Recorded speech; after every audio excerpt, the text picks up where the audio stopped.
যখন ভারত এবং পাকিস্তান বিভক্ত হয়ে যায়, পাকিস্তান 47 থেকে 71 সাল পর্যন্ত 24টা বছর আমাদেরকে গোলাম বানিয়ে রেখেছে। ঠিক কিনা বলেন? তারা আমাদের মুখের ভাষা পর্যন্ত কেড়ে নিয়েছে। আমাদেরকে বাংলা ভাষায় কথা বলতে দেবে না। কিন্তু বাংলাদেশের লোকেরা এমন এক জাত, এরা যে কোনো অন্যায়ের বিরুদ্ধে তারা জীবন দিতে রাজি আছে। কথা বলেন না কেন? এদের 1952 সালে ভাষা আন্দোলন হলো। এদেশের সালাম, রফিক, বরকত এবং জাব্বারদের রক্তের বিনিময়ে আমরা পেয়েছি বাংলা ভাষা। সারা পৃথিবী অবাক হয়ে তাকায় আছে, ভাষার জন্য জীবন দিল। সারা পৃথিবী তখন বুঝতে পেরেছে এই দেশকে অন্যায়ভাবে কোনোভাবে দমিয়ে রাখা যাবে না। ঠিক কিনা বলেন? 1971 সালে পাকিস্তানের গোলামির জিনজির থেকে মুক্ত করার জন্যে এদেশের দামাল ছেলেরা ঝাঁপিয়ে পড়েছে এবং মুক্ত করে ছেড়েছে। ঠিক কিনা বলেন? কিন্তু এই দীর্ঘ 24টা বছর সংখ্যাগরিষ্ঠ মুসলমানের দেশ হওয়ার কারণে আমাদের আশা ছিল এমন যে দেশটা আল্লাহর কোরআন দিয়ে চলবে।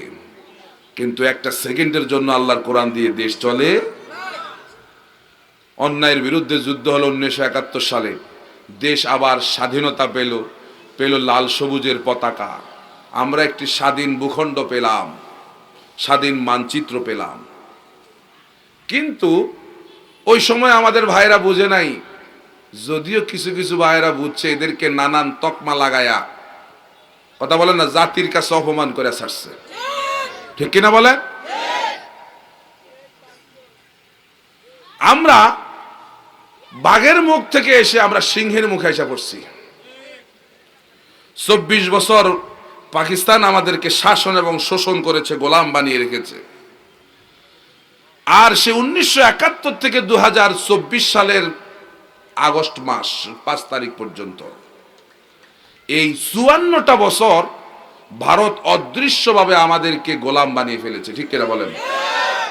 আমাদের দেশের কোনো আইন দিয়া এই দেশ চলতো না, আইন যা হইতো সব দিল্লি থেকে। কথা বলেন না কেন? এই 54টা বছর এদেশে শুধুমাত্র সরকারের হাত বদল হয়েছে, কিন্তু এ জাতির এক পয়সারও উন্নতি হয়। কারণ আল্লাহর কোরআন ছাড়া জাতির ভাগ্যের কোনো পরিবর্তন হবে না। কথা কার? কথা কার? আল্লাহ রাব্বুল আলামিন বলেন, তাহা মা আনজালনা আলাইকাল কুরআনা লিতাশকা। হাবিব, এই কোরআন আমি আপনার উপরে জন্য নাজিল করি নাই যে আপনি এই কোরআন পেয়ে আপনি ভাগ্যাহত হয়ে যাবেন, ভাগ্য বিপর্যস্ত হয়ে যাবেন, এজন্য কোরআন পাঠায় নাই। কোরআন যে পরিবারের কাছে থাকবে, কোরআন যে জাতির কাছে থাকবে, কোরআন যে সমাজের কাছে থাকবে, কোরআন যে ব্যক্তির কাছে থাকবে, আল্লাহর নবী বলেন, ইন্নাল্লাহা ইয়ারফাউ বিহাযাল কিতাবি আকওয়ামান ওয়া ইয়াদাউ বিহি আখিরিন। কোরআন যে সমাজের কাছে থাকবে, যে ব্যক্তির কাছে থাকবে, যে জাতির কাছে থাকবে, যে রাষ্ট্রের কাছে কোরআন থাকবে, ওই রাষ্ট্র, ওই ব্যক্তি, ওই সমাজ হয়ে যাবে পৃথিবীর মধ্যে শ্রেষ্ঠ সমাজ। ঠিক কিনা বলেন? বিশ্ব নবী মুহাম্মাদুর রাসূলুল্লাহ সাল্লাল্লাহু আলাইহি ওয়াসাল্লামের উপর যখন কোরআন নাজিল হয়ে গেল, আল্লাহর নবী একটা অধপতিত জাতিকে, একটি নিগৃহীত জাতিকে, কুসংস্কারাচ্ছন্ন একটি জাতিকে, পৌত্তলিক একটা জাতিকে, এমন কিছু মানুষ ছিল সেই সমাজে যারা ছিল চোর, যারা ছিল ডাকাত, যারা নারীর ইজ্জতের লুণ্ঠনকারী ছিল, কোরআন তাদেরকে এমন মানুষে পরিণত করে দিয়েছে, আজকে তারা হয়ে গেল নারীর ইজ্জতের হেফাজতকারী। কোরআন তৈরি করলো আবু বকরকে, কোরআন তৈরি করলো ওমরকে, কোরআন তৈরি করলো উসমানকে, কোরআন তৈরি করলো হযরত আলীর মতো এমন লোক তৈরি করলো, সারা পৃথিবী খুঁজেও দেখেন আবু বকরের মতো একজন লোক খুঁজে পাওয়া যাবে না। এই লোকগুলো কি দিয়া তৈরি হয়েছে? জোরে বলেন কি দিয়ে তৈরি হয়েছে? সে কোরআন আমাদের কাছে আছে না? নাকি রাসূলের আমলের কোরআন আর এখনকার কোরআনের মধ্যে পার্থক্য আছে? একটা জের, একটা জবর, একটা হরকতের কি কোনো বেশ কম আছে নাকি? জালিকাল কিতাব লা রাইবা ফি, এটা এমন এক কিতাব যার মধ্যে সন্দেহের লেশ মাত্র নাই। কে গ্যারান্টি দিয়েছেন? আরে জোরে আওয়াজ করে বলেন, কে গ্যারান্টি দিয়েছেন? প্রিয় ভাইরা আমার, সেই কোরআন আমাদের ঘরে আছে। কোরআনকে আল্লাহ রাব্বুল আলামিন যে উদ্দেশ্যে পাঠিয়েছেন সেই উদ্দেশ্য আমরা কার্যকর করছি না। আজকে আমার দেশে সকিনারে যদি জিনে ধরে তখন কোরআনের কাছে লয়ে যায়, কথা বলেন না কা? অথচ গোটা দেশটাকে আজকে জিনে ধরে রাখছে, কোরআনের কাছে যাওয়ার খবর নাই, কথা বলেন না কেন? এই জন্য আজকে দেশকে যদি আপনি সমৃদ্ধ এবং সুশাসন যদি এবং আদল এই দেশে যদি প্রতিষ্ঠিত করতে চান, আল্লাহর কোরআনের বিকল্প, কথা বলেন না, আছে কিনা? আল্লাহর কোরআনের বিকল্প আছে। সুতরাং এই কোরআন দিয়ে আমার দেশ, সমাজ, রাষ্ট্র চলুক। আমরা কি সবাই চাই? আমরা কি সবাই চাই? কারা কারা চাই? দুহাত দেখা আল্লাহকে। আল্লাহ কবুল করুক বলে আমিন। আল্লাহ কবুল করুক বলে আমিন। প্রিয় ভাইরা আমার, তো বলছিলাম এই দীর্ঘ বছরগুলোতে এই দেশে সবচেয়ে বেশি নির্যাতনের শিকার হয়েছেন ইসলামপন্থীরা, কথা বলেন না? আর বুক ফুলায় হাসছে চোর, বাটপার, বদমাস, ৩৬,০০০ কোটি টাকা চুরি করছে, তারপরে সে নেতা, কথা বলেন না কেন? গোটা জাতিকে ধর্মীয় লেবাস পরে গোটা জাতিকে প্রতারিত করেছে। আমাদেরকে গত ১৬ বছরে বলছে আমরা নাকি ধর্ম ব্যবসায়ী। আমরা ধর্ম ব্যবসায়ী? আল্লাহকে অপেক্ষা কর, কে আসল ধর্ম ব্যবসায়ী আমি আল্লাহ বুঝাইয়া দেবো। সন এবং তারিখ দেওয়ার দরকার নাই, জাতির সামনে সেই দরবেশ নাকি দর্শে বেশ, কথা কন না? দরবেশ না দর্শে বেশ? গোটা জাতির সামনে ধর্ম ব্যবসায়ী হিসেবে আল্লাহ পাক পরিচয় করাই দিছে। আগে ছিল দাড়ি, বাঁচার জন্য দাড়ি গেছে কই? ওরা কথা কয় না। তাইলে এরা ধর্ম ব্যবসায়ী না, আমরা ধর্ম ব্যবসায়ী। আমরা সুযোগে সুযোগে মাথায় পট্টি লাগাই না, আমরা সময় মতো নামাজ পড়ি না, সময়ে সময়ে নামাজ পড়ি না, আমরা সব সময় নামাজ পড়ি, ঠিক কিনা বলেন? আমরা শুধুমাত্র প্রয়োজনের সময় উমরায় যাই না, যখনই পকেটে পয়সা আসে উমরায় চলে যাই, কি ঠিক কিনা বলেন? যারা সুযোগ সন্ধানী সময়ে সময়ে মুসলমানের বেশ ধারণ করে নির্বাচনের আগে, ওরে আল্লাহ, কি পাঞ্জাবি, কি পায়জামা, কি টুপি, মনে হয় যেন জিব্রাইলের এক আপন সাক্ষাৎ কালাতো ভাই, কথা কয় না কা? আসরের নামাজ ২-৩ বারও পড়ে। আপনাদের এই এলাকা হয়েছে নি কোনো এরকম কোনো দিন? আমাদের ওইদিকে হয়েছে, এই মসজিদ থেকে ওই মসজিদে ১৫ মিনিটের নামাজের পার্থক্য। এখানে ১৫ মিনিট আগে হয়, ওখানে ১৫ মিনিট পর হয়। এখান থেকে নামাজ পড়ে এমপি সাহেব প্রার্থী, এখান থেকে নামাজ পড়ে মসজিদের কাছে গেছে, সেখানে মুয়াজ্জিন একামত দিয়ে ফেলছে। এমপি সাহেব চিন্তা করছে এখানে নামাজ না পড়লে কেমন হয়, মুসল্লিরা কবে বেনামাজিরই ভোট দেওয়া যাইব নি, এজন্য ওখানে যায় ওযু আছে আর না আছে আল্লাহু আকবার, কথা বলেন না কেন? তাহলে এরা ধর্ম ব্যবসায়ী না ধর্ম ব্যবসায়ী আমরা? গোটা জাতি চিনছে ধর্ম ব্যবসায়ী কারা, ঠিক কিনা বলেন? ইন্না বাতশা রাব্বিকা লাশাদীদ, আল্লাহ ধরা বড় কঠিন ধরা, ঠিক কিনা? আল্লাহ যখন ধরেন দুপুরের খাবারটা পর্যন্ত খায়া যাইতে দেন না, কথা ঠিক না? ঠিক। তাহলে এই বিশাল এই যে অনেকগুলো বছর, প্রায় ৫৪ বছর আগে, ২৪টা বছর ইসলামপন্থীরাই সবচেয়ে বেশি নির্যাতনের শিকার হয়েছে। আমরা নিরাশ অবস্থায় ছিলাম, বোধহয় আমাদের এই অবস্থার আর পরিবর্তন হবে না। অনেকে তো মানে আশা ভরসা ছেড়েই বিদেশ অনেকে চলেই গেছে, আর এই অবস্থার পরিবর্তন নাই। আল্লাহ এমন ভাবে পরিবর্তন করে দিলেন, চিন্তা করেন পৃথিবীর ইতিহাসে বিরল, যেখানে জাতীয় মসজিদের ইমাম সাহেব পর্যন্ত পালায়া গেছে। ওরা কথা কন না কেন? পৃথিবীর ইতিহাসে এরকম আছে, আপনারা দেখছেন কোনোদিন? এটাই আল্লাহ পাকের, এটাই আল্লাহ রাব্বুল আলামিনের সিদ্ধান্ত, এবং আল্লাহ পাক এটাই জাতিকে উপহার দিয়েছেন, ঠিক না? সুতরাং আমরা এখনো আনন্দিত না। আমরা কি আনন্দিত? আমাদের আনন্দ করার এখনো সময় আসে নাই। আমরা তো আনন্দ ওই দিন করবো যেদিন আল্লাহর কোরআন দিয়ে গোটা বাংলাদেশ চলছে, ঠিক কিনা বলেন? চাই না সবাই? তাহলে আল্লাহ রাব্বুল আলামিন ওই যে যাদেরকে নির্যাতন করলো, নিষ্পেষণ করলো, দুর্বল করে রাখলো, মিছিল মিটিং কিছু করতে দেয় নাই, কোরআনের মাহফিলগুলোর বিরুদ্ধে 144 ধারা জারি ছিল। এমনকি কোরআনের মাহফিলগুলো করার জন্য থানায় একজন হিন্দুর কাছে আমাদেরকে অনুমতি নিতে হয়েছে। মুসলমানদের জন্য এর চাইতে জিল্লতি আর কিছু হইতে পারে না। কথা বলেন না কেন? এর চাইতে বড় জিল্লতি আর কিছু হইতে পারে না। আল্লাহ পাক অবস্থার পরিবর্তন করছেন। তিলকাল আইয়া নুদাবিলুহা বাইনান নাস, এইভাবে করে পরিবর্তন হবে। এখন সময় সুযোগ আসছে, এই সুযোগ যদি আমরা কাজে লাগাতে না পারি তাহলে আরো অনেক বছর আমাদেরকে পিছিয়ে যেতে হবে, ঠিক কিনা? ঠিক কিনা? গোটা জাতিকে বুঝান, আল্লাহর কোরআন দিয়ে দেশ চললে সমস্ত ধর্মের লোকেরা শান্তি পাবে। এই কোরআন শুধু মুসলমানদের জন্য না, আল্লাহ রাব্বুল আলামিন হুদাল্লিন নাস বলেছেন। হুদাল্লিন নাস, সমস্ত মানব গোষ্ঠীর জন্য এই কোরআন হচ্ছে হেদায়াত, ঠিক কিনা বলেন? ঠিক কিনা? তাহলে আজকে এই সামগ্রিক বিষয় নিয়ে একটি বিষয়ের অবতারণা করব আপনাদের সামনে, আল্লাহ যদি তৌফিক দান করে বলে আমিন।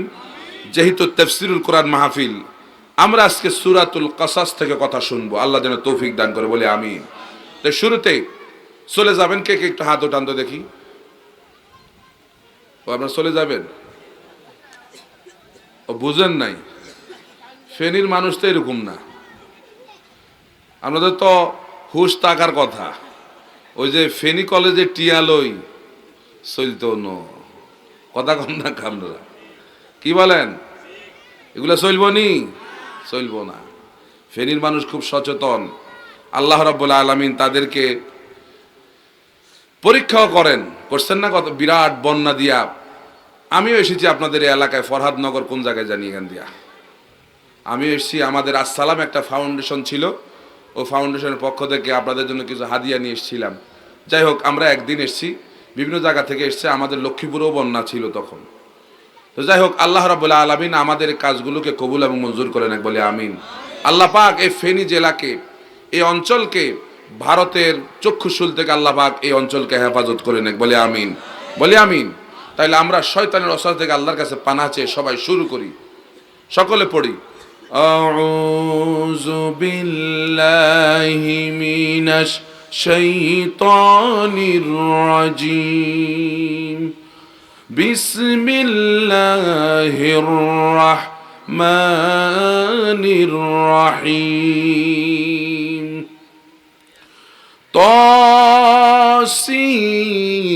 তাসিম মিম। তিলকা আয়াতুল কিতাবিল মুবিন। نتلو عليك من نبأ موسى وفرعون بالحق لقوم يؤمنون إن فرعون علا في الأرض وجعل أهلها شيعا يستضعف طائفة منهم يذبح أبناءهم ويستحيي نساءهم إنه كان من المفسدين ونريد أن نمن على الذين استضعفوا في الأرض ونجعلهم أئمة ونجعلهم الوارثين صدق الله العظيم। সূরাতুল কাসাস কোরআনুল কারীমের 28 নম্বর সূরা। এই সূরা আল্লাহ সুবহানাহু ওয়া তাআলা আয়াত দিয়েছেন 93টি। এটি রাসূল করিম সাল্লাল্লাহু আলাইহি ওয়াসাল্লামের হিজরতের পথে, হিজরতে যাওয়ার সময় নাজিল হয়েছে বিধায় তাফসীরের ভাষায় এই সূরাকে মাক্কি সূরা বলে। আজকে আমরা যে সূরা থেকে কথা শুনবো সেই সূরার নাম বলেন না সূরাতুল কসস। মনোযোগ আসেনি সবার? বাড়িতে মনোযোগ কার কার আছে? একজনেরও নাই বাড়িতে? সব তাফসীরের মাহফিলে আসি তো আমরা আলোচনা শুনবো কোন সূরা থেকে? কসস। এই সূরা আল্লাহ সুবহানাহু ওয়া তাআলা বলছেন, আমরা 1 থেকে 5 নম্বর আয়াত তেলাওয়াত করেছি। আগে অর্থ করব, তারপরে শানে নজুল জানবো, তারপরে ব্যাখ্যায় যাব, যেহেতু তাফসীরের একটা স্টাইল আছে। কি বলেন? আল্লাহ রাব্বুল আলামিন বলছেন তসিম মিম, এগুলোকে হরফে মুকাত্তাআত বলা হয়। অর্থ হচ্ছে বিচ্ছিন্ন বর্ণ। কোরআনুল কারীমের 29টি সূরার শুরুতে এরকম বিচ্ছিন্ন বর্ণ রয়েছে, যার অর্থ সম্পর্কে আল্লামা জালালউদ্দিন সুয়ুতী রাহিমাহুল্লাহ তিনি বলেন, আল্লাহু আ'লামু বিমুরাদিহি বিহি, এর অর্থ একমাত্র শুধুমাত্র কেবলমাত্র কে জানে? এরপর আল্লাহ বলছেন তিলকা আয়াতুল কিতাবিল মুবিন, এগুলো হলো সুস্পষ্ট কিতাবের আয়াত। আল্লাহ বলছেন নাতলু আলাইকা মিন নাবাই মূসা ওয়া ফিরআউনা বিল হক, হাবিব আপনার কাছে ফেরাউন এবং মূসার জীবন বৃত্তান্ত সুস্পষ্টভাবে পেশ করলাম, লিকাউমি ইউমিনুন, যাতে করে আপনার কওম, আপনার জাতি ঈমান আনে। ইন্না ফিরআউনা আলা ফিল আরদ, ফিরআউন ছিল অবাধ্য। ওয়াজআলা আহলাহা শিয়া, সে জাতির লোকদেরকে বিভিন্ন দলে বিভক্ত করে রাখত। ইস্তাদঈফু তাইফাতাম মিনহুম, সেখানকার একটা দল অর্থাৎ বনি ইসরাইলকে সে দুর্বল করে রাখলো। ইউযাব্বিহু আবনাআহুম, সমস্ত পুরুষ বাচ্চাদেরকে হত্যা করত। ওয়াস্তাহি নিসাআহুম, আর সমস্ত নারীদেরকে সে জীবিত রাখত। আল্লাহ বলেন ইন্নাহু কানা মিনাল মুফসিদিন, ফিরআউন ছিল সন্ত্রাস। এরপরে আমাদের জন্য যে আশার বাণীটা খেয়াল করেন, দীর্ঘদিন মাজলুম হয়ে এ জাতির কিছু কিছু লোকেরা, কি অধিকাংশ লোকেরা মাজলুম হয়ে রাতের বেলা ঘুমাইতেও তো পারতো না। কথা বলেন না কা? মামলা হামলা দিয়া এমন ভাবে রাখতো, দেশে ঘরের মধ্যে এলাকায় ঢুকতে পারতো না। ধান খেতের আইলে অমুকের বাড়ি তমুকের বাড়ি সারা রাত কষ্ট করে মশার কামড় খায়া কত কষ্ট করছে মাজলুমরা। এখন সে মাজলুমদের জন্য আল্লাহ রাব্বুল আলামিন সুসংবাদ দিচ্ছেন। আল্লাহ বলছেন ওয়া নুরিদু আন নামুন্না আলাল্লাযীনা ইসতুদঈফু ফিল আরদ, যাদেরকে ফেরাউন দুর্বল করে রাখলো, যাদের উপর জুলুম করলো, আমি রব্বুল আলামিন তাদের উপর অনুগ্রহ করলাম। ওয়া নাজআলহুম আইম্মাহ, তাদেরকে আমি দেশের নেতা বানাবো। ওয়া নাজআলহুমুল ওয়ারিসিন, এবং দেশের উত্তরাধিকারী আমি আল্লাহ পাক তাদেরকে বানাবো। সুবহানাল্লাহ বলেন না? তাইলে ইজকিল টু কি দাঁড়ালো? যারা এ যাবৎকালীন জুলুম এবং নির্যাতনের শিকার হয়েছেন, আল্লাহ পাক তাদেরকে দেশের নেতা বানাবেন, দেশের ওয়ারিস বানাবেন। এটা ওয়াদা কার? আল্লাহর। আসুন আমরা ব্যাখ্যায় যাই। ব্যাখ্যায় যাওয়ার আগে শানে নজুলটা জেনে নিই। প্রতিটি সূরার শানে নজুল, ব্যাকগ্রাউন্ড, প্রেক্ষাপট, এটা না জানলে আপনি সূরা বুঝবেন না, আয়াত বুঝবেন না। এই সূরার শানে নজুল হচ্ছে বিশ্বনবী মুহাম্মাদুর রাসূলুল্লাহ সাল্লাল্লাহু আলাইহি ওয়াসাল্লামের উপর যখন কোরআন নাজিল হয়ে গেল 40 বছর বয়সে, আল্লাহর নবী কোরআন থেকে মানুষদেরকে দাওয়াত দেওয়া শুরু করেছেন। এ যাবৎকালীন মক্কার কাফের মুশরিকরা আল্লাহর নবীকে তারা আল আমিন বলে তারা ডাকতো। আজকে কোরআন নাজিলের পরে রাসূল যখন কোরআন থেকে মানুষদেরকে দাওয়াত দিচ্ছেন, এখন তারা দেখলো তাদের সেই আচরণের সঙ্গে আল্লাহর রাসূলের দাওয়াতের কোনো মিল নাই। তারা এখন আর রাসূলকে আগের মতো আলামিন বলে না। বিশ্বনবী 3 বছর গোপনে দাওয়াত দিয়েছেন। অবশেষে আল্লাহ রাব্বুল আলামিনের মেহেরবানিতে হযরত ওমর যখন ইসলাম কবুল করলো, বুখারীর হাদিসের মধ্যে এসেছে মাজিলনা ইজ্জাতান মুনজু আসলামা ওমর, ওমর যখন ইসলাম কবুল করলো এখন আর ইসলাম গোপন নাই, এখন ইসলাম প্রকাশ্যে দাওয়াত শুরু করেছে। আল্লাহু আকবার কোন। বিশ্বনবী মক্কার কাফের মুশরিকদেরকে দাওয়াত দিয়ে যাচ্ছেন। কাফের মুশরিকরা আল্লাহর নবীকে যারা আগে আলামিন বলতো, এখন তারা আর রাসূলকে আলামিন বলে না, এখন তারা রাসূলকে বলে গণক।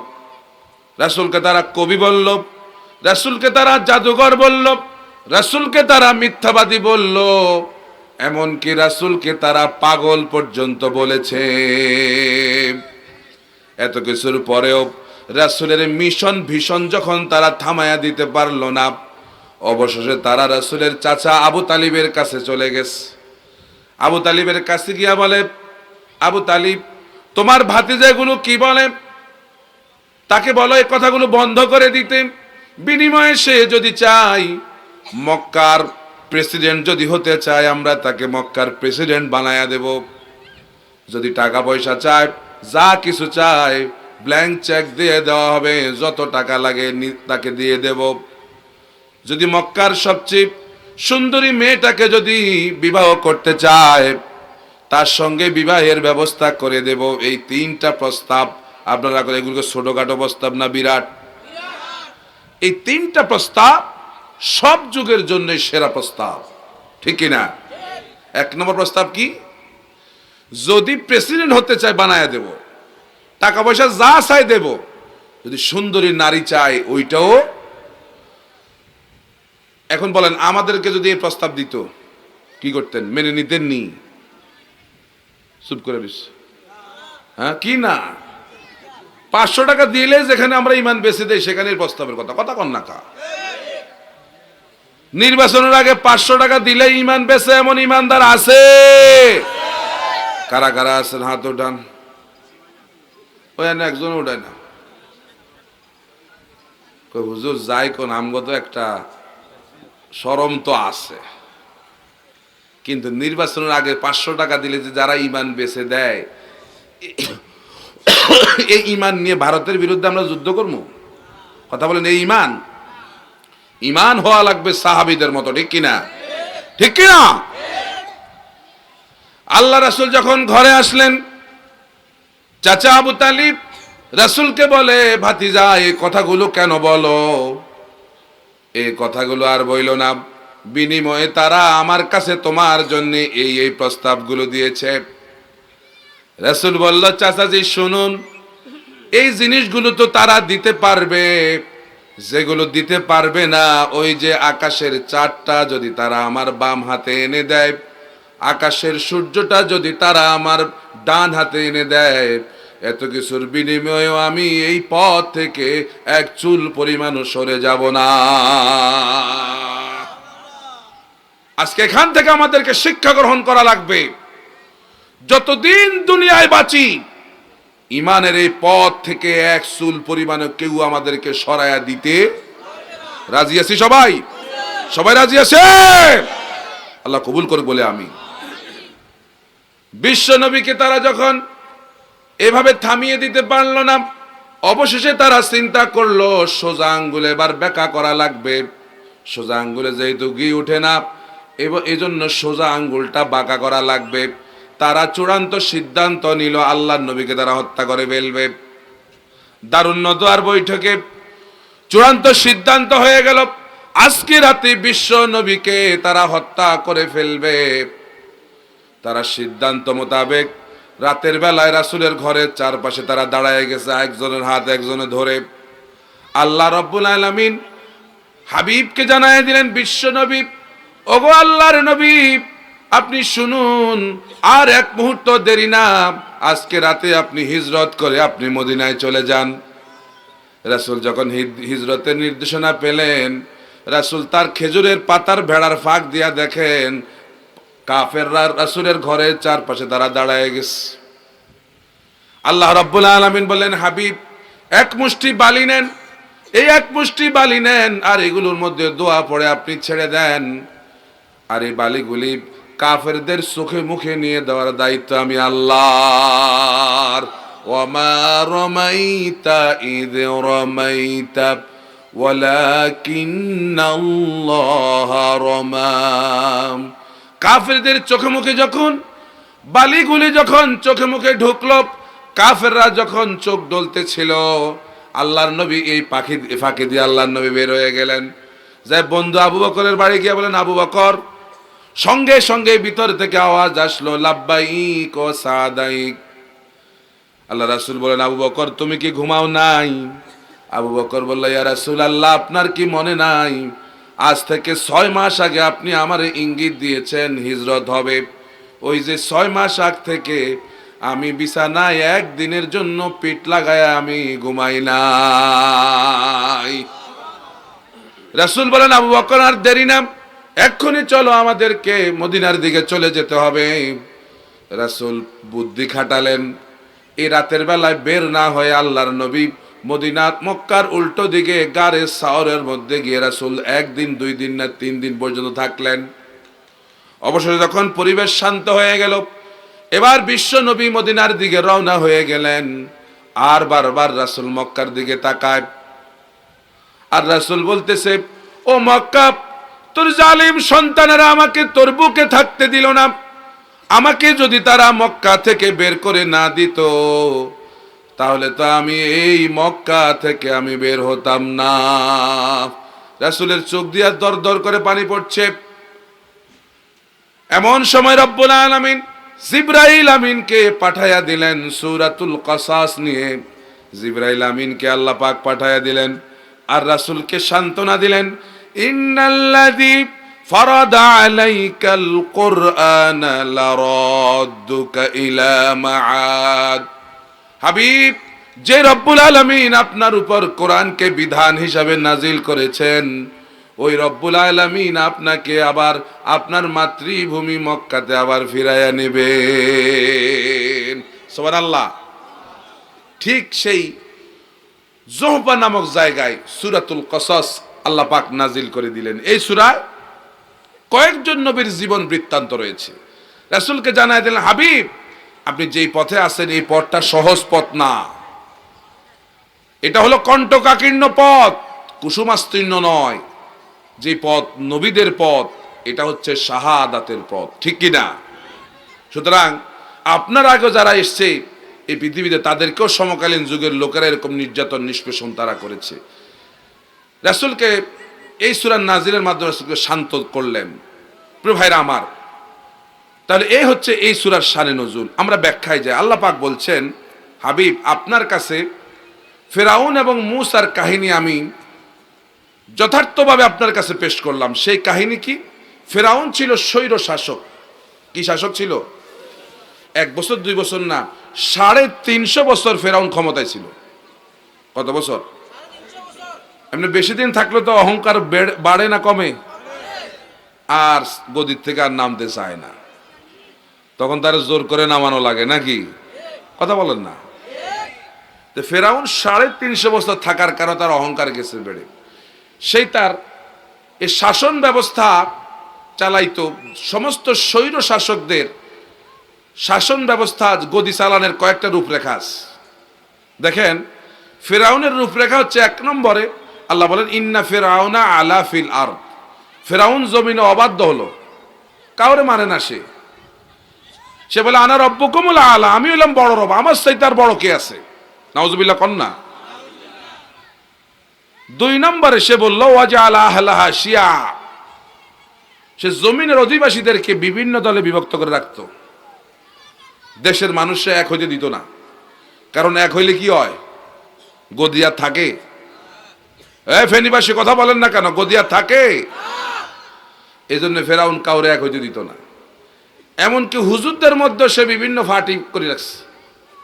অমুক দলের এই টুপি, অমুক দলের ওই টুপি, এরপর অমুক দলের পাঞ্জাবি, অমুক দলের ওই পাঞ্জাবি, এক দল আরেক দল দেখতে পারে না। কথা বলেন না কেন? কারণ ফেরাউন জানে, এরা যদি সব এক হয়ে যায় তাহলে আমার গদি থাকবো না। গদির ভয় আছে না নাই? আছে না নাই? এরপরে 3 নম্বরে যে স্বৈর শাসক সে যে কাজটা করতো, ইয়াস্তাযইফু তাইফাতাম মিনহুম, সেখানকার একটা অধিবাসীকে সে এমন ভাবে নির্যাতন করত মিছিল মিটিং, তিনজন একসাথে হইলে নাশকতার মামলা দিয়ে আয়না ঘরে ঢুকাই দিত। কে করতো এগুলা? ওই কথা বলেন না, কে করতো? আপনি কি আমার মনে করছেন যে গেল? আলহামদুলিল্লাহ কন না। আল্লাহ ওয়াদা করে, ওয়াদা রাখেননি। আল্লাহর ওয়াদা কোনোদিন খেলাফ হয়? তাহলে আমাদেরকে ধৈর্য ধারণ করে থাকা লাগবে, ঠিক কি না? প্রিয় ভাইরা আমার, এই হলো আমার তেলাওয়াতকৃত আয়াতের সরল তরজমা এবং সামান্য আমরা ব্যাখ্যা করলাম। প্রিয় ভাইরা আমার, এবার বিশদ ব্যাখ্যায় যাই। 350 বছর ক্ষমতায় থাকার পর এখন তো ফেরাউন আর এদিক ওদিক তাকায় না। সে মনে করে সব সে যা বলবে তাই হবে। বিভিন্ন ধরনের স্বপ্ন দেখে, কে কোন ফাঁক দিয়ে ক্ষমতা নিয়ে যায় এই ভয়ও সে আছে। এই জন্য প্রতি রাতে ঘুমের ওষুধ 4-5টা খায়, কিন্তু ঘুমায় না। কার ঘুমায় না? আবার মদের বোতলও পাওয়া যায় মাঝে মধ্যে, ওরা কথা কয় না।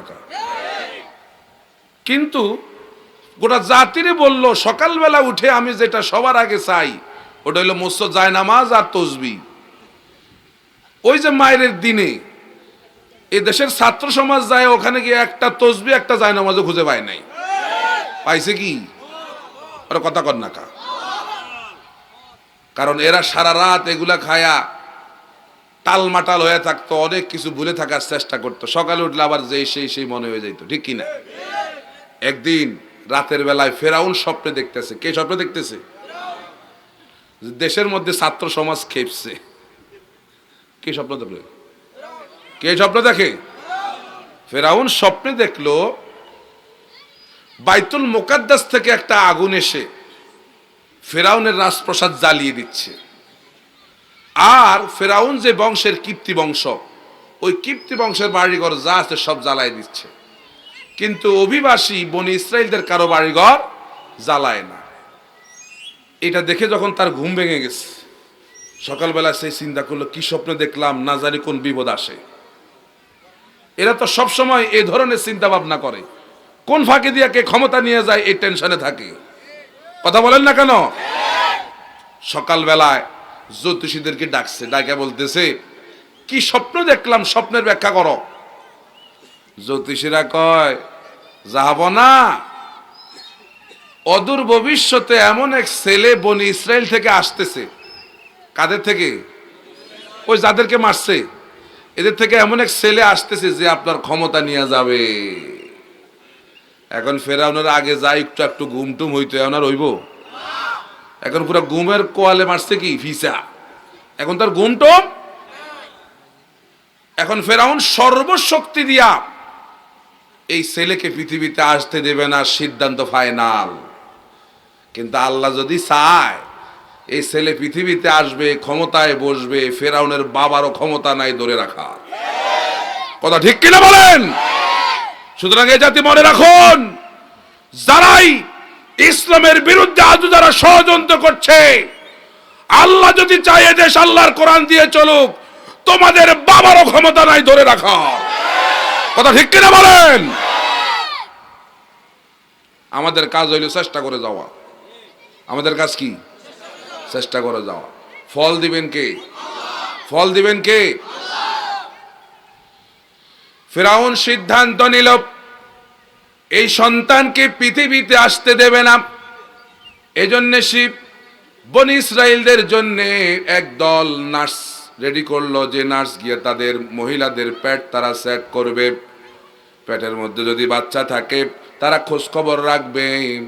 যেদিন বাচ্চাটা হবে ওই দিন যদি ছেলে বাচ্চা হয়, সঙ্গে সঙ্গে জল্লাদদেরকে নিয়ে এসে মায়ের সামনে এই ছেলে বাচ্চাটাকে জবে করে দিত। এভাবে করে যখন বনি ইসরায়েলের ঘরে ঘরে পুরুষ বাচ্চাদেরকে ফেরাউন যখন এইভাবে করে জবে করতে লাগলো, বনি ইসরায়েলের আকাশ বাতাস এইভাবে করে মায়েদের কান্নায় ভারী হয়ে গেল, জমিন রক্তাক্ত হয়ে গেল, মায়েদের চিৎকার চেঁচামেচিতে আকাশ কালো হয়ে গেল। অবশেষে একদিন কীর্তি বংশের লোকেরা ফেরাউনকে গিয়া বলে, ফেরাউন, এভাবে যদি বনি ইসরায়েলের লোকদেরকে যদি হত্যা করা হয়, তাহলে তো আমরা যাদেরকে দিয়ে কাজ কাম করাতাম, যেহেতু আমরা আমাদের কাজ করি না, বনি ইসরায়েলের পুরুষরা এসে আমাদের কাজ করে দিত, তাহলে বনি ইসরায়েল যদি পুরুষ শূন্য হয়ে যায় তাহলে তো ভবিষ্যতে নিজের টয়লেট নিজে ধোয়া লাগবো, বুঝেননি? ফেরাউনরা কয় তোমার টয়লেট তোমার ধুইতে হবে, কারণ তোমারটা তো অন্য কেউ ধুইব না, কারণ বনি ইসরায়েল আমাদের কাজ কাম করে দেয়, যদি এরা যদি পুরুষই না থাকে তাহলে কাজ করবে কে? ফেরাউন কয় তাহলে কি করা যায়? ওই যে ফেরাউনের সঙ্গে বন্ধু একটা আছে হামান, হামানে বলে ফেরাউন তাহলে এক কাজ করো, 1 বছর হত্যা করো, আর 1 বছর হত্যা কইরো না, যে বছর হত্যা করলো না ওই বছর রব্বুল আলামিন হযরতে হারুন আলাইহিস সালামকে পৃথিবীতে দিয়া দিলেন। এবার এই বছর হচ্ছে জবে করার বছর, এই বছর বনি ইসরাইলে যত ছেলে বাচ্চার জন্ম নেবে সবাইকে জবে করে দেবে। সুপ্রিম কোর্ট থেকে আইন পাশ হয়ে গেছে। আল্লাহ রাব্বুল আলামিন মুসা আলাইহিস সালামকে মায়ের গর্ভে দিয়ে দিলেন, কারণ বিশ্ব নেতা যারা হয় এরা স্বাভাবিকভাবে পৃথিবীতে আসে না, বড় একটা ট্র্যাজেডির মধ্যে এরা পৃথিবীতে আসে, ঠিক কি না? মুসা আলাইহিস সালাম পৃথিবীতে আসবেন, মা চিন্তায় পড়ে গেল, এই সন্তান যদি পৃথিবীতে আসি আর যদি ছেলে বাচ্চা হয় তাহলে তো ফেরাউনের লোকেরা সাঙ্গ পাঙ্গরা আমার এই ছেলেটাকে জবে করে ফেলবে। টেনশনে পড়ে গেল ছেলেটাকে কিভাবে বাঁচাবে। আল্লাহ রাব্বুল আলামিন মুসা আলাইহিস সালামের মায়ের কাছে ওহী পাঠাইয়া দিলেন, অর্থাৎ আল্লাহ এখানে ওহী শব্দ ব্যবহার করে বিশ্ববাসীকে জানান দিয়ে দিলেন আমি রব্বুল আলামিন মুসার মায়ের কাছে ওহী পাঠাইছি, অর্থাৎ জিব্রাইল যায় নাই। ওহী শব্দ যদি নবীর বেলায় ব্যবহার হয় বুঝতে হবে জিব্রাইল গেছে, আর ওহী শব্দ যদি নবী ছাড়া অন্য কোনো জায়গায় ব্যবহার হয় বুঝতে হবে জিব্রাইল যায় নাই। আল্লাহ রাব্বুল আলামিন সূক্ষ্ম ইঙ্গিত দিয়া দিছেন। যেমনি ভাবে কোরআনুল কারীমের সূরাতুন নাহলের মধ্যে আল্লাহ বলেন ওয়াআউহা রাব্বুকা ইলান নাহলি আনিত্তাখিযি মিনাল জিবালি বুয়ুতা ওয়া মিনাশ শাজারি ওয়া মিম্মা ইয়ারিশুন। রব্বুল আলামিন বলেন আমি মৌমাছিকে সূক্ষ্ম দান করাইতে থাকো, ফাইজা খিফতে আলাইহি ফাআলকিহি ফিল ইয়াম্মি, যখন তুমি ফেরাউনের লোকদের ভয় পাবা সন্তানকে তখন বাক্সের মধ্যে ভরে পাশের নদীতে ছেড়ে দিও। ওয়ালা তাখাফি ওয়ালা তাহজানি ইন্না রাদ্দুহু ইলাইকা, খবরদার ভয় করো না, চিন্তাও করো না। ইন্না রাদ্দুহু ইলাইকা, আমি মূসাকে আবার তোমার কোলে আমি ফিরাইয়া দেব। শুধু তাই নয়, ওয়াজাইলুহু মিনাল মুরসালিন, আমি মূসাকে আমার রাসূলদের কাতারভুক্ত করব। আল্লাহু আকবার। সমস্ত মুফাসসিরিনরা বলেন আল্লাহ রাব্বুল আলামিন শেষ দুইটা যে আশ্বাস দিয়েছেন, 1 নম্বরে মূসাকে মায়ের কোলে ফিরাইয়া দিবেন, আর 2 নম্বরে মূসাকে রাসূলদের কাতারভুক্ত করবেন, এই দুইটা আশ্বাস শুনে মূসার মা বলেন এখন আর আমার মাঝে কোনো ভয় নাই।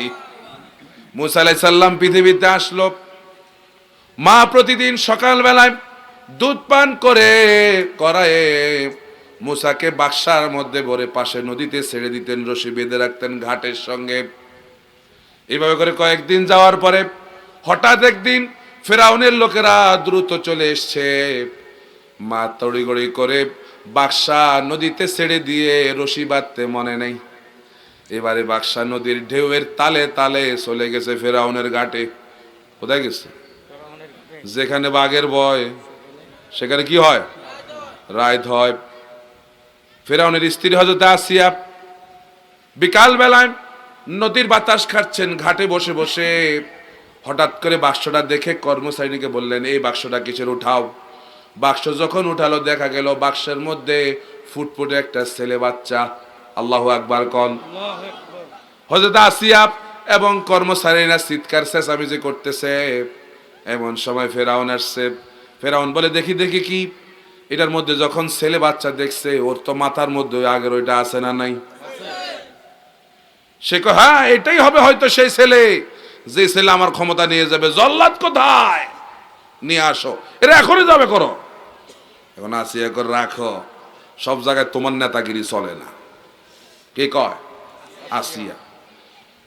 যত বড় প্রেসিডেন্ট হোক বউয়ের কথা শোনা লাগেনি। কথা বলেন ফেনীবাসী, যত বড় হুজুর হোক বউয়ের কথা শুনেনি। আপনারা শুনেননি? কথা কয় না। কারা কারা শুনেন হাত উঠান তো দেখি।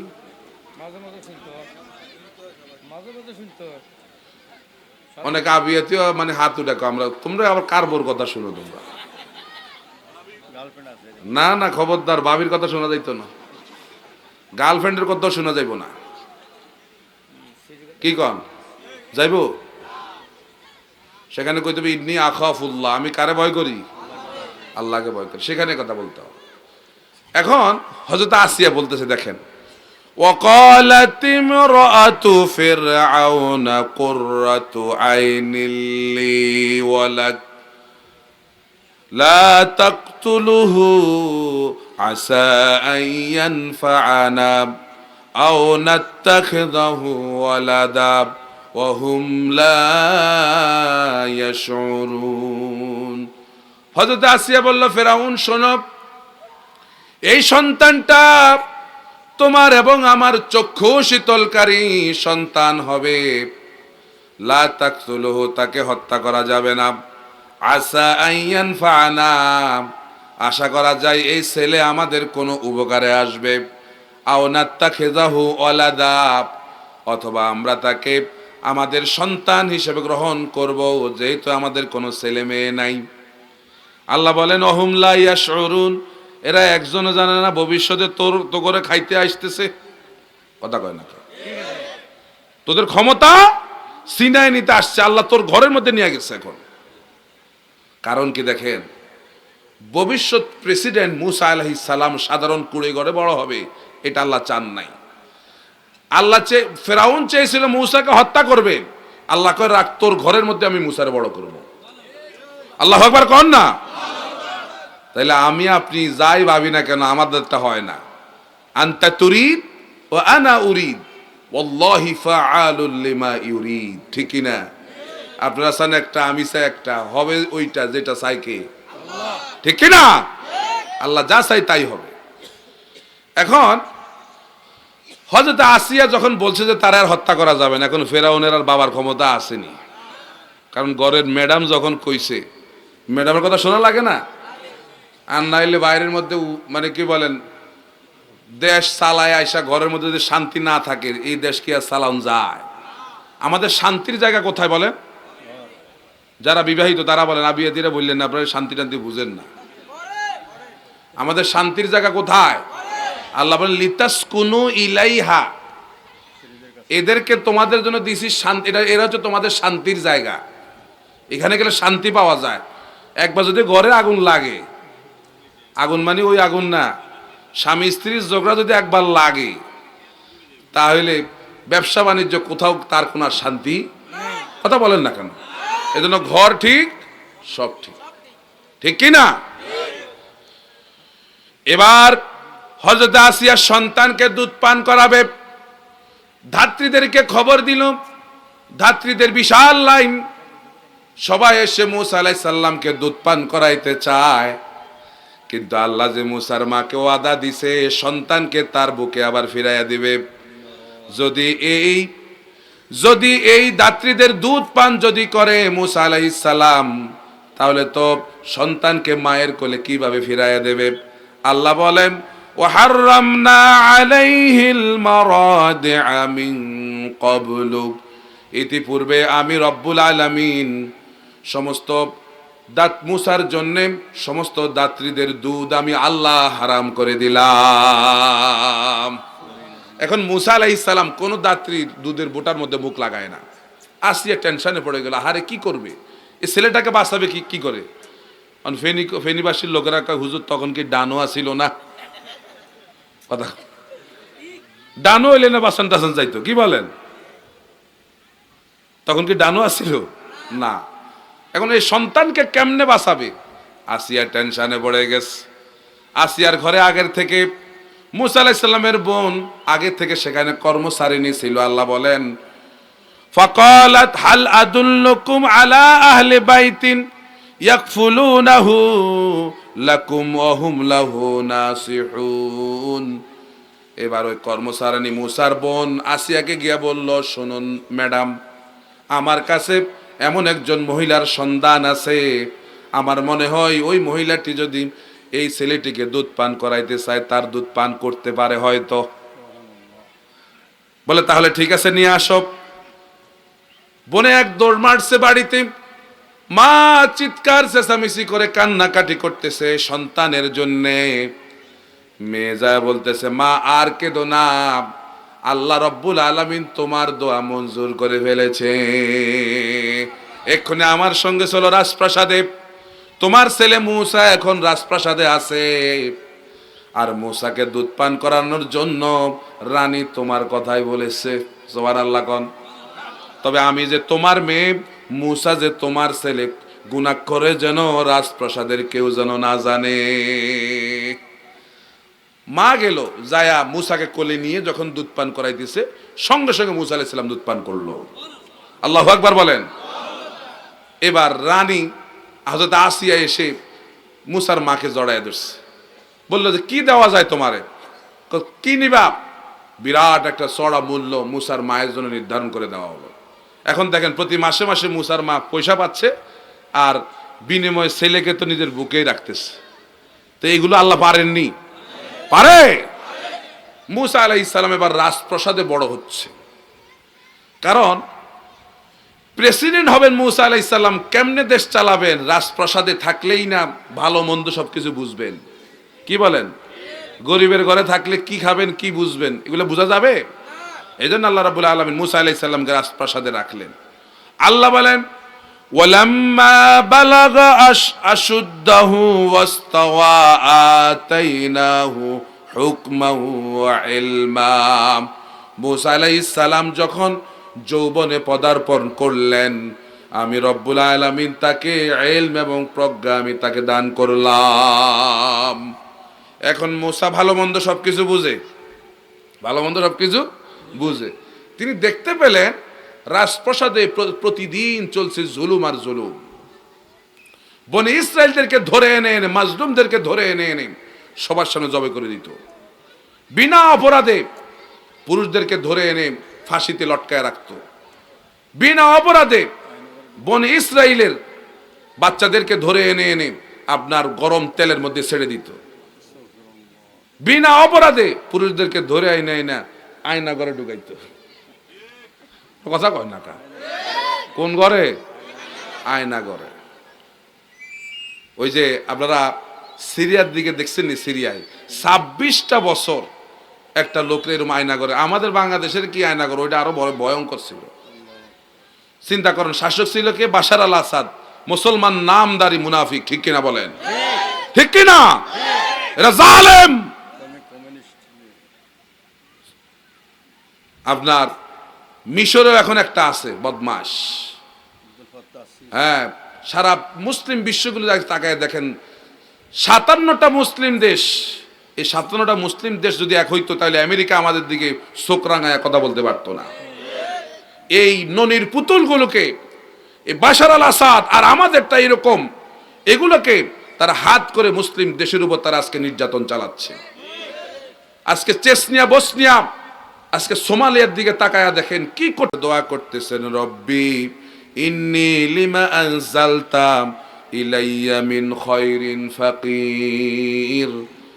ওগো রব্বুল আলামিন, আমি তোমার কাছে সেই বিষয়ের মুখাপেক্ষী হয়ে বসে আছি, তুমি আমাকে যা দান করবা ওই জন্য আমি তোমার দরবারে মুখাপেক্ষী হয়ে বসে আছি। মূসা আলাইহিস সালাম মৃত্যুবৎসরে দেখতে পেলেন পাশে একটি কুয়া। এই কুয়া থেকে উটের রাখালরা এসে উটগুলোর জন্য পানি নিয়ে যায়। বিরাট এক ঢাকনা, 8-10 জনে মিলে ঢাকনা সরায় পানি নিয়ে যাচ্ছে। তিনি তাকায়া দেখলেন দূরে 2টা মেয়ে দাঁড়ায় আছে, পানি নিতে পারে না। মূসা আলাইহিস সালামের রাজপ্রাসাদে থাকতে থাকতে মাজলুমের প্রতি তার দয়া মায়া বেড়ে গেছে। মুসা আলাইহিস সালাম মেয়েদের কাছে গিয়া বলতেছে তোমরা কারা? মেয়েরা বলল আমাদের বাবা একজন বৃদ্ধ বুড়ো মানুষ, তিনি সব পানি নিতে পারেন না, আর আমাদের ভাইও নাই যে আমাদের উটগুলোর জন্য পানি নিয়ে যাবে। প্রতিদিন এসে এখানে এই মানুষদের মধ্যে ভিড় ঠেলে আমরা মেয়েরা পানি নিতে পারি না। মুসা আলাইহিস সালাম তাদের থেকে পাত্র নিলেন, ওই যে কুয়ার ঢাকনা ৮-১০ জনে মিলে উঠ সরাইল। মুসা আলাইহিস সালাম এবার একাই সেই ঢাকনা সরায়ে ফেলেছে। এবার মেয়েরা এটা দেখছে না, পানি দিলেন, এরা পানি নিয়ে চলে গেছে। বাড়ি যে বাবারে বলতেছে বাবা আজকে এমন এক যুবকের সঙ্গে দেখা যে যুবক একাই কুয়ার ঢাকনা উঠাই ফেলছে। বাবা বলতেছে ঠিক আছে তাহলে সেই যুবকরা নিয়ে আসো। যুবক যখন বাড়িতে গেল, যাই দেখলেন বৃদ্ধ একটা লোক। মুসা আলাইহিস সালাম সমস্ত কথাগুলো তাকে বললেন। তিনি বললেন শোনো, লা তাখাফ নাজাউতা মিনাল কওমিজ জালিমিন। ওহে যুবক শোনো, আল্লাহ রব্বুল আলামিন তোমাকে জালিমের কবল থেকে মুক্তি দিয়েছেন। আমি সাধারণ কোনো মানুষ নই, আমি হলাম এই মাদিয়ান জনপদের নবী হযরতে শুআইব আলাইহিস সালাম। আল্লাহু আকবার। এখন বাপ আর এই যুবকের কথা শুনতে পেয়ে মেয়ে আশা বলতেছে বাবা যেহেতু আমাদের কোনো কর্মচারী নাই, প্রতিদিন কষ্ট করে আমাদের পানি আনা লাগে, ইন্না খায়রা মানিস্তা আজারতাল কাবিয়ুল আমিন, আমার কাছে মনে হয় এই যুবক শক্তিশালী আবার বিশ্বস্ত, এই যুবকটাকে আমাদের কর্মচারী হিসেবে রেখে দেন। এখন শুআইব আলাইহিস সালাম বলতেছে আমি তার এমনি এমনি রাখতে পারি না, যেহেতু আমার ঘরে দুইটা যুবতী মেয়ে, আমি তোমাকে রাখবো, একটা শর্ত আছে। কি শর্ত? এই জন্য বিবাহগুলোকে যত সহজ করবেন জেনার রাস্তা তত বন্ধ হয়ে যাবে। ঠিক কিনা বলেন? বিয়ের সময় ছেলে সামান্য চাকরি একটা করে, 10 লক্ষ টাকা মহারণা দিতে হবে। আপনাদের এলাকায় এগুলো নাই বোধ হয়? কয় লাখ টাকা দিতে হবে? 10, 15, 20 লাখ। কোন রকম যদি শুনে ছেলে ওমান থায়, বিদেশি ছেলে, 20 লাখ টাকার নিচে তো মহারণা হইতই না। তো আমি এরকম জিজ্ঞেস করি কেন করলেন এরকম এত বেশি? কয় হুজুর যদি ভেঙে যায়, যদি ভেঙে যায়, যদি ছুটে যায়, এই জন্য আগে মহারণা বেশি করে। এই চিন্তা কি এখন এই মেয়ের বাবাদের মধ্যে আসেনি? আছে, আছে। যদি ভেঙে যায়, এই জন্য ওনারা আগেই ভাঙার চিন্তায়, এই কারণে এই বিবাহগুলো টিকেও না। ঠিক কিনা বলেন? এবার শুনুন রাসূলের জামানার কাহিনী শুনেন। রাসূলের কাছে এক মহিলা গেছে, যাই বলতেছি এ রাসূলুল্লাহ আমি আমাকে হেবা করলাম আপনারে। রাসূলকে আমার লাগবে না, আমার আছে অনেকগুলা। এক সাহাবী দাঁড়ায় গেছে ওই কোণার থেকে, দাঁড়ায় বলে ইয়া রাসূলুল্লাহ আমার লাগবে। তা রাসূল কয় তুমি বিয়ে করবা? ইয়া রাসূলুল্লাহ আমার তো দরকার। তাহলে মহারানা দাও। আমার কাছে তো কোনো মহারানা নাই। তো কি আছে তোমার কাছে? কয় আমার এই জামা আর এই ইজারটা, ইজার মানে লুঙ্গি, এই দুইটা আছে। কয় এইটা খুলে দিলে তুমি পরবা কি? কয় তোমার কাছে কি কোরআন আছে? কয় হ্যাঁ আমি কিছু কোরআন পড়তে পারি। কয় তোমার বউরে কোরআন শিখাই দিও, এটাই তোমার মহারানা হয়ে যাবে। আরেক মহিলা আসছে সাহাবিয়া, এসে রাসূলুল্লাহ বলি ইয়া রাসূলুল্লাহ আপনার অমুক সাহাবীর আমি পছন্দ করি, বিয়ে করতে চাই। এখন রাসূল সাহাবীর জিজ্ঞাসা এই তোমার কি আছে? মহারানা আছে? কয় না আমার তো মহারানা নাই। মহিলা বলতেছি ইয়া রাসূলুল্লাহ আপনার সাহাবীর ওই সিডা জুতা জোড়া যদি আমারে দেয় এইটা আমার মহারানা আদায় হয়ে যাবে। তাহলে ওনারা সোনার মানুষ চিনছেন, টাকা পয়সা চিনেন নাই। কারণ টাকা পয়সার মধ্যে শান্তি না, শান্তি হলো আপনার আমানতদারিতার মধ্যে। ঠিক কিনা বলেন? শান্তি হলো দ্বীনের মধ্যে। রাসূল তিনি বলেন তুনকাহুল মারআতু লিআরবাঈন, লোকেরা 4 জিনিস দেখে বিবাহ করে, লিমালিহা ওয়ালি হাসাবিহা ওয়ালি জামালিহা ওয়ালি দীনিহা ফাসফার বিজাতি দ্বীন তারিবাতি আদাত। লোকেরা 4 জিনিস দেখে বিবাহ করে। কি কি?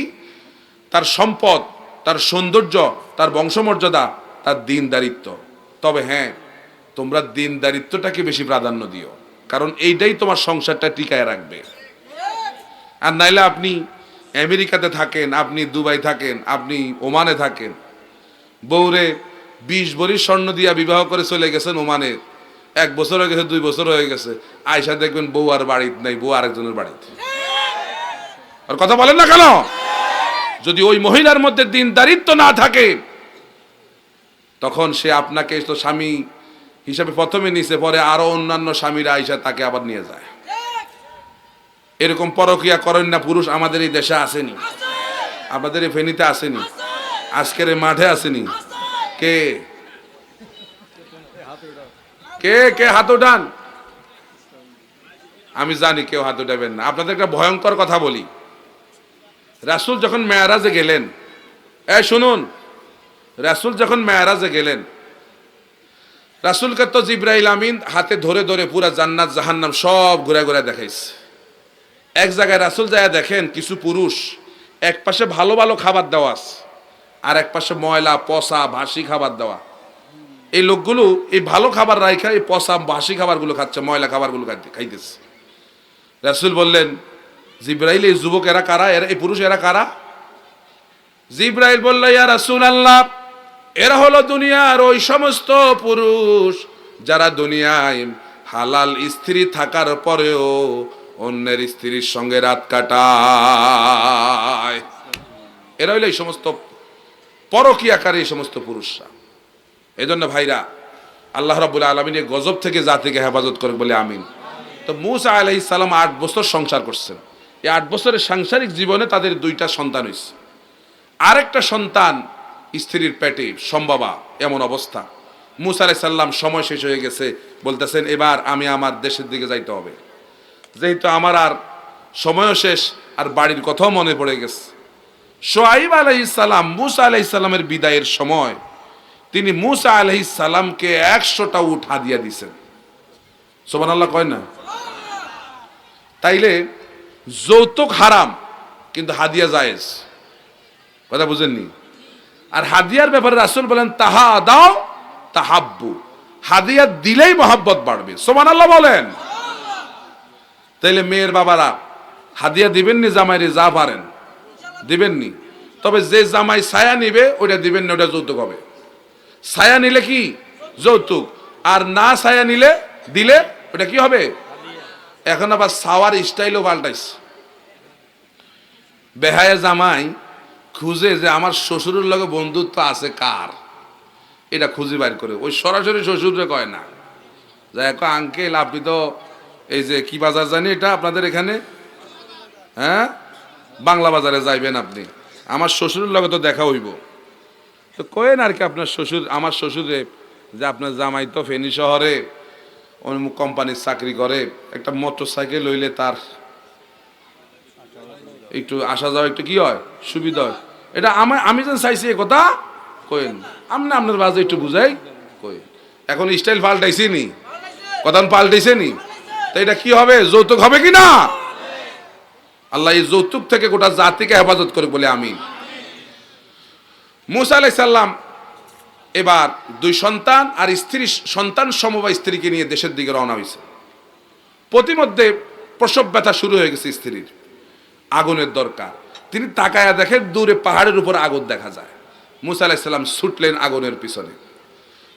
মূসা আলাইহিস সালাম আগুনের কাছে যত যায় আগুন তার চাইতো দূরে সরে যায়। এবার যখন প্রান্ত সীমায় এসে গেছেন, আল্লাহ বলেন, ফালাম্মা আতাহা নুদিয়া ইয়া মূসা ইন্নী আনা রাব্বুকা ফাখলা'না আলাইকা ইন্নাকা বিল ওয়াদিল মুকাদ্দাসি তুওয়া। আল্লাহ রাব্বুল আলামিন বললেন, মূসা শোনো শোনো, এটা কোনো আগুন না, এটা হলো আমি তোমার রব আল্লাহ। মূসা শোনো, তুমি পবিত্র ভূমিতে চলে এসছো, সুতরাং ফাখলা না আলাইকা, তোমার জুতা দয় খুলে ফেলো। আল্লাহ আরো বলেন, ওয়া আনাখতারতুকা ফাসতামি' লিমা ইউহা, আমি রব্বুল আলামিন তোমাকে আমার রাসূলদের কাতারভুক্ত করে নিলাম। মূসা আলাইহিস সালামকে 40 বছর বয়সে নবুয়তের দায়িত্ব দিয়ে দিলেন।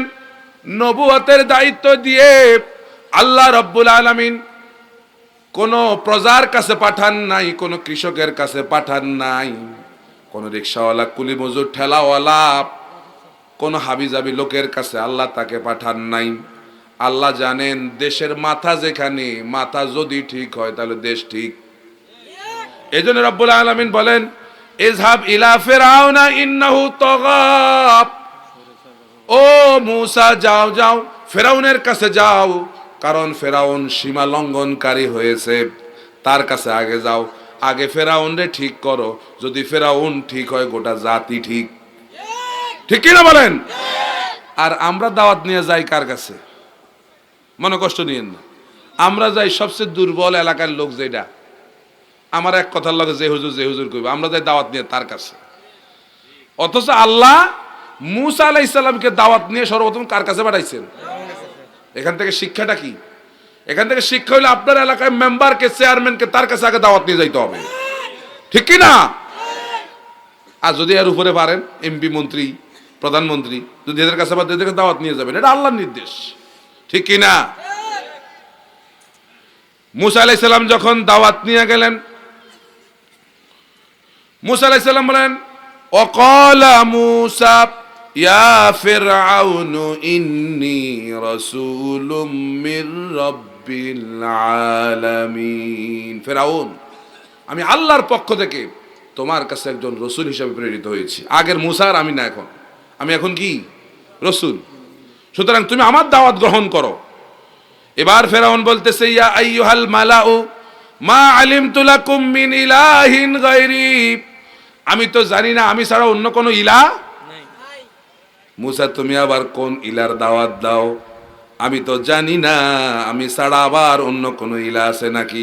খবরদার মূসা, বলে দিলাম, আমি ছাড়া অন্য কোনো ইলার দাওয়াত যদি সমাজের মধ্যে দাও, যদি সমাজে থাকতে হয় তাহলে আমার কথা আর আমার বাবার কথাই বলতে হবে। খবরদার অন্য কারো কথা বলা যাবে যদি বলো, তাহলে কি হবে? হ্যাঁ, শুধু ফাঁসি নাই, আরো হচ্ছে। আল্লাহ বলেন, লা ইন ইত্তাখাযতা ইলাহান গায়রি লা আজআলান্নাকা মিনাল মাসজুনিন। ফিরআউন বলল, ও মূসা, এই জমিনে যদি থাকতে চাও তাহলে আমার কথাই বলো আর আমার বাবার কথা বলো। আমি ছাড়া অন্য কারো কথা যদি বলো, লা আজআলান্নাকা মিনাল মাসজুনিন, আমি তোমাকে জেলের মধ্যে ঢুকাবো। কারণ দেশটা আমার বাবার। কথা কয় না? আমার বাবা এত ভালো মানুষ, এজন্য বাবার মূর্তি বানামু। কে বাধা দিবা তোমরা? তোমরা হুজুর করে কি আমি গনি? যে হুজুরে বাধা দিছে সবগুলার মধ্যে জেলের মধ্যে নিয়ে ঢুকাইছে। রাস্তার মোড়ে মোড়ে মুসলমানের দেশে ভাস্কর্যের নামে মূর্তি। কথা বলেন না কেন? আল্লাহ মাজলুমের দোয়া বেশি দিন লাগে নাই, আল্লাহ কবুল করে ফেলছে। কারণ এটা মুসলমানের দেশ, এটা হিন্দুস্তান না। মুসলমানের দেশে রাস্তা রাস্তায় মূর্তি মুসলমান সহ্য করতে পারে না। ঠিক কিনা বলেন? এই জন্য 16 বছরের ক্ষমতা, 16 বছরের জনপ্রিয়তা যাওয়ার পরে 16টা মিনিটে মূর্তিগুলো টিকলো না। ঠিক কিনা বলেন? এটা আল্লাহ পারেন না? গোটা জাতিকে শিক্ষা দিয়ে দিয়েছে, ভবিষ্যতে যেন এরকম মূর্তি সংস্কৃতি যেন আমাদের বাংলাদেশে আর দ্বিতীয়বার যেন না আসে। এটা মুসলমানের দেশ, বুঝতে হবে। আল্লাহ আমাদেরকে বুঝার তৌফিক দান করুন। পিছন থেকে কাজ শুরু হয়ে গেছে, দেখছেন নি? সিগন্যাল মানে হুজুর ছাড়েন, দাদারি সময় শেষ। আমরা শেষ কথা বলে যাই। শেষ কথা হচ্ছে, আল্লাহ রাব্বুল আলামিন একদিন মূসা আলাইহিস সালাম এরকম নির্যাতন সহ্য করতে করতে একসময় আল্লাহ পাকের নির্দেশে 6 লক্ষ বনি ইসরাইল নিয়া মূসা আলাইহিস সালাম রওনা হয়ে গেছে। শেষ কথা, টাইম আর বেশি নাই, 45 মিনিট আছে বেচারির। কথা কন না কা? কয় মিনিট? এখন কয় আই কিচ্ছি, এই জাতির জন্য এত কিছু করলাম, রোড বানাইলাম, কালভার্ট দিলাম, এবার পাতাল সড়ক দিলাম, উড়ান্ত সড়ক দিলাম, এত কিছু করলাম, টানেল বানাইলাম, এত কিছু বানাইলাম, আর এই জাতি আমার সঙ্গে আচরণ করলো, এক রাতে সব শেষ। কান্দে কান্দে কয় না? মূসা আলাইহিস সালাম সঙ্গী সাথীদেরকে নিয়ে রওনা হয়ে গেলেন। মিশর থেকে চলে যাবেন, লোহিত সাগরের পাড়ে বসে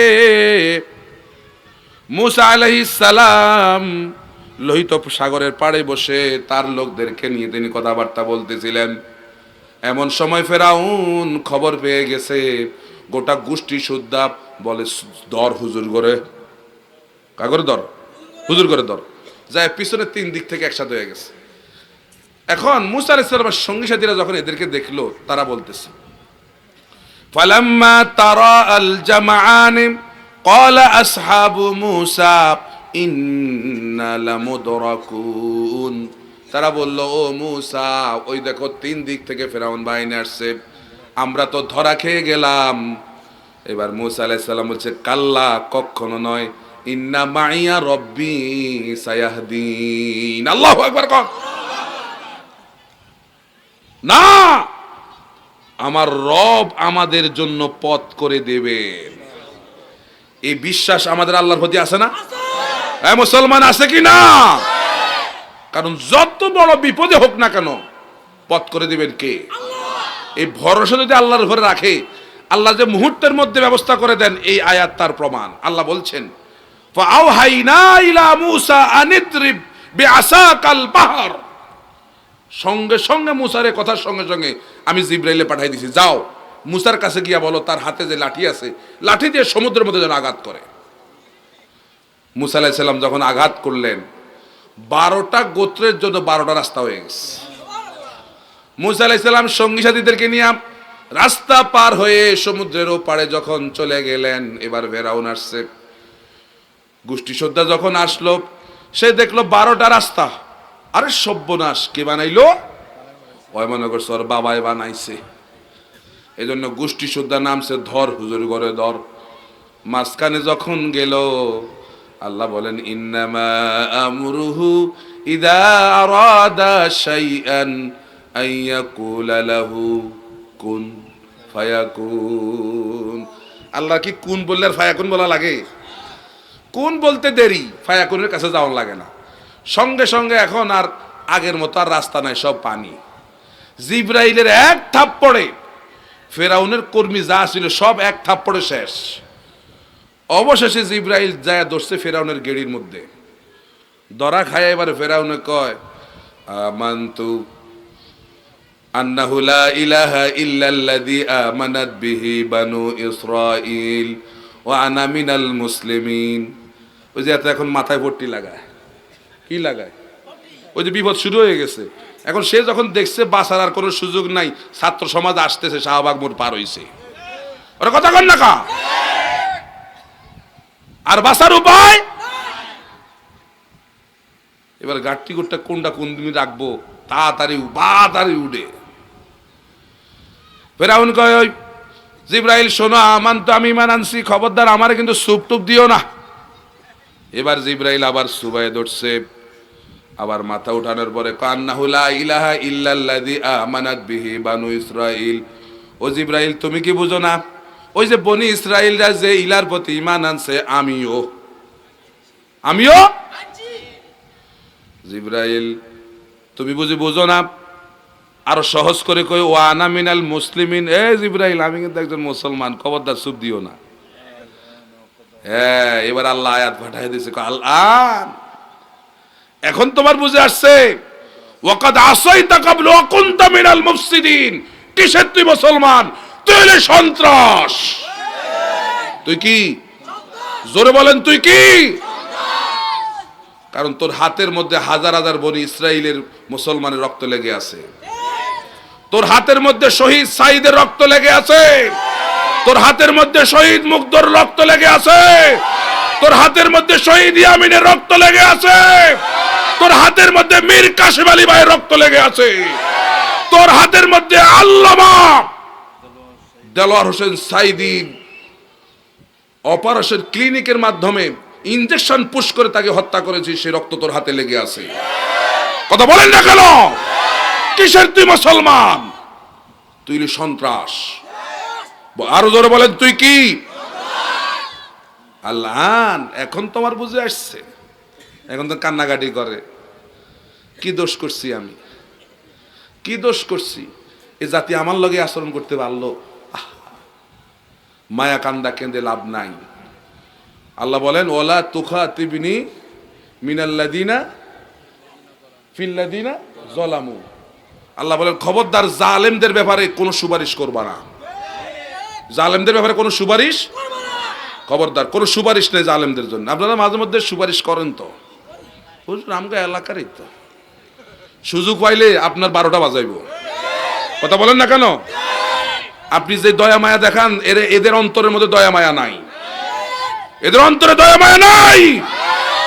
এই জন্য সকলকে সোচ্চার হতে হবে, জালিম যেন আর দেশে আসতে না পারে। আপনারা কি একমত কিনা বলো?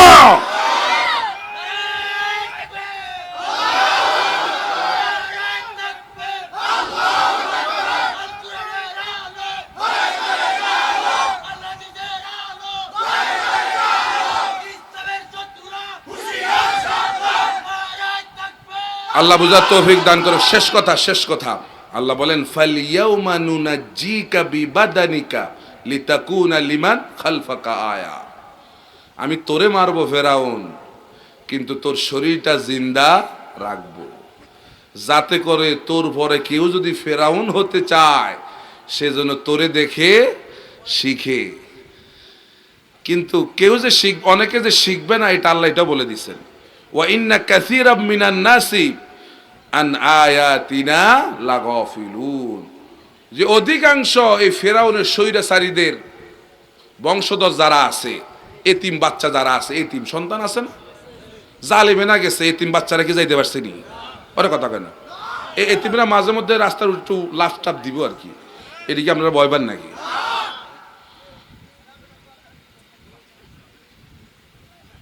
ওই যে আল্লামা সাইদি বলে গেছেন ইন্দুরের গর্ত খুঁজে পাবা না পালাবার জন্য। কি কথা ঠিক কিনা? সময় এমন আসবে মামু বাড়ি দিল্লি গিয়া পড়বা। কথা কয় না? পড়ছেনি? আল্লাহর ওলি যা যা বলে গেছে সব হয়ে গেছে, ঠিক কিনা বলেন? তাহলে আল্লাহ আমাদেরকেও বুঝার তৌফিক দান করুক। পাইরা আল্লাহ রাব্বুল আলামিন আজকের এই তাফসীরুল কোরআন মাহফিলকে আল্লাহ পাক কবুল ও মঞ্জুর করুক। যে কথাগুলো বললাম এই কথাগুলো আমাদের সকলকে আমল করার সেই তৌফিক দেখ। যেহেতু পরিস্থিতি কোন সময় কোন দিকে যায় আমাদেরকে সতর্ক থাকতে হবে। আল্লাহ পাক আমাদেরকে সতর্ক থাকার সেই তৌফিক দান করুক। আকুলু কওলি হাযা ওয়াস্তাগফিরুল্লাহ লি ওয়া লাকুম ওয়া লিসাইরিল মুসলিমিনা মিন কুল্লি যামবিন ফাস্তাগফিরুহু ইন্নাহু ওয়াত তাওয়াবুর রাহিম। ওয়াসসালামু আলাইকুম ওয়া রাহমাতুল্লাহি ওয়া বারাকাতুহু। আল্লাহুম্মা আমিন।